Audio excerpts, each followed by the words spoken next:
Sometimes, the most unexpected gifts life hands us are new friendships, especially when we least expect them, in places or moments that seem ordinary or even a little out of the way.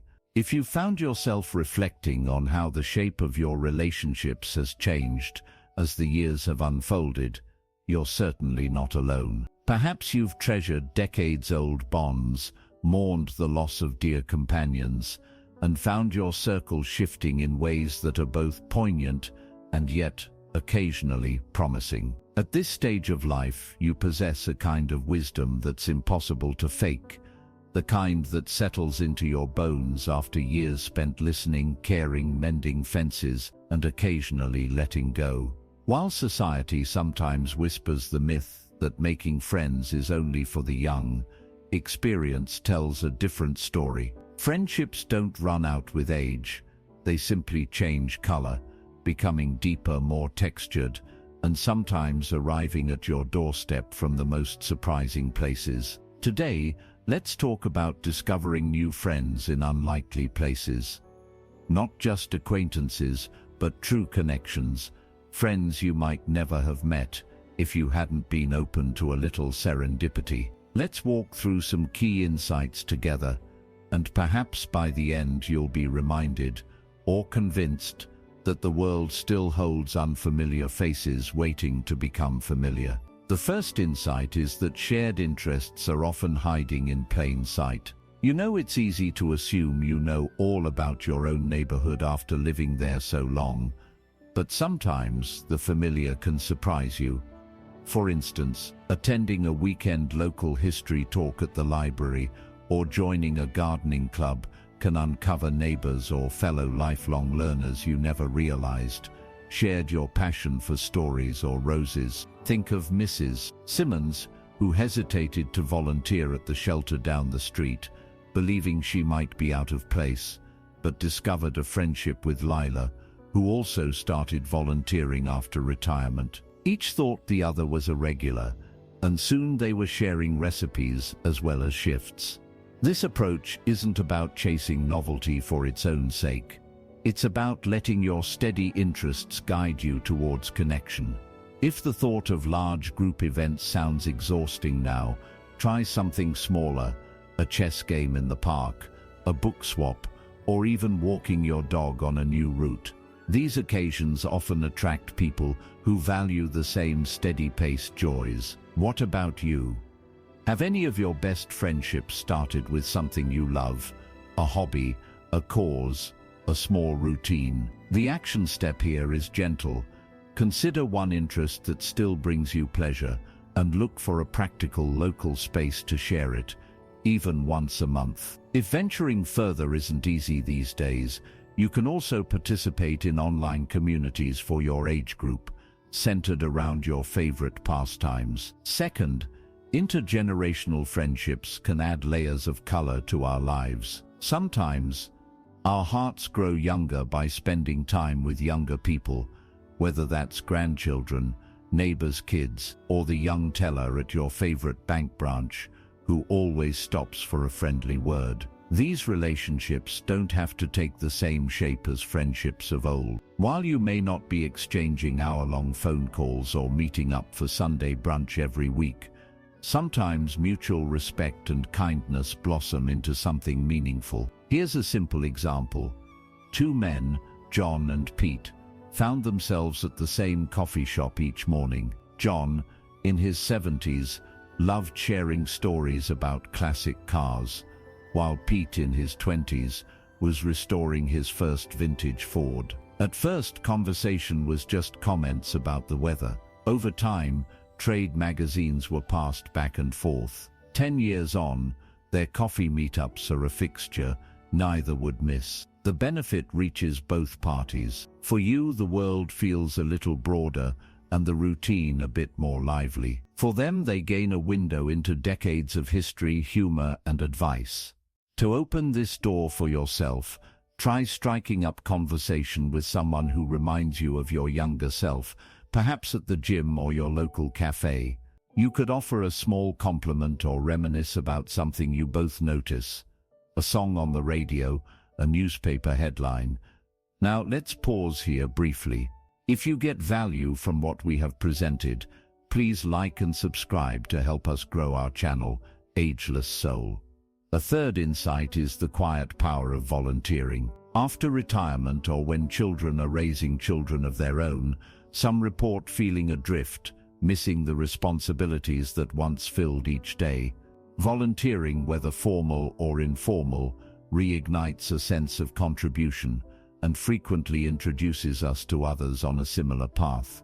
Conversations flourish when working together toward a greater good. Plus, there's an immediate icebreaker. You're both here out of care for something bigger than yourselves. Think about what matters to you: animals, veterans, literacy, or simply brightening someone else's day. Even a few hours a month knitting hats for newborns or helping at a food bank opens doors into a community of like-minded souls. Before you know it, these shared efforts shift from polite nods to inside jokes, phone calls, and maybe even dinners together. I'd encourage you to reflect. Has service to others brought you important friendships in the past? Could it do so again? Here's your practical action. Search for just one opportunity to give your time, no matter how modest, that fits your abilities and interests. If you'd rather not commit long-term, start by attending an event or offering help for a single afternoon. A fourth truth. Sometimes, unlikely friendships appear exactly when you let your guard down. It's tempting after decades of life to assume you know exactly who will become a friend. Yet, time and again, people recall meeting new friends in odd places: a waiting room, an elevator, a cooking class. Maybe it's the person sitting beside you who seems too quiet, or whose background is so different you wouldn't expect common ground. When my neighbor Margaret's husband passed away, she found herself alone at a senior center's afternoon movie. She didn't know anyone, but by sheer fate, she sat next to Estelle, who had ditched bingo for the same film. They started chatting because Estelle's laughter was louder than everyone else's. They went on to discover a shared love for black and white films and have now run their own weekly film club for 5 years. Being open, even for a brief moment, sometimes means new friends find you, not the other way around. I invite you to recall, did any of your enduring relationships begin with a chance encounter? The action step. The next time you cross paths with a stranger, at your place of worship, in line at the pharmacy, or at a community event, consider offering a genuine hello or remarking on something shared in the moment. Don't underestimate the power of an unplanned conversation. Our fifth insight is that expecting friendship to look as it always did can be more limiting than helpful.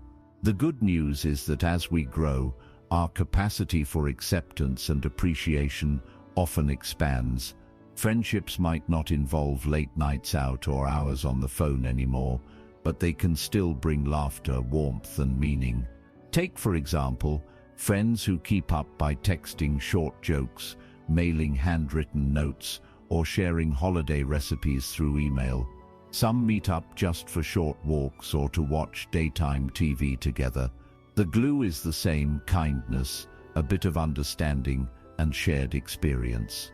The packaging, though, has changed to fit new routines and abilities. Is there an old friend with whom you've lost touch, simply because you expected communication to look a certain way? Give yourself permission to experiment. Would a quick card or a 5-minute phone call allow you to reconnect, even if the old habits have faded? Here's your practical idea. Reach out to someone you care about with no expectations. Just let them know you thought of them. Notice how it feels. Maybe it brings you a smile.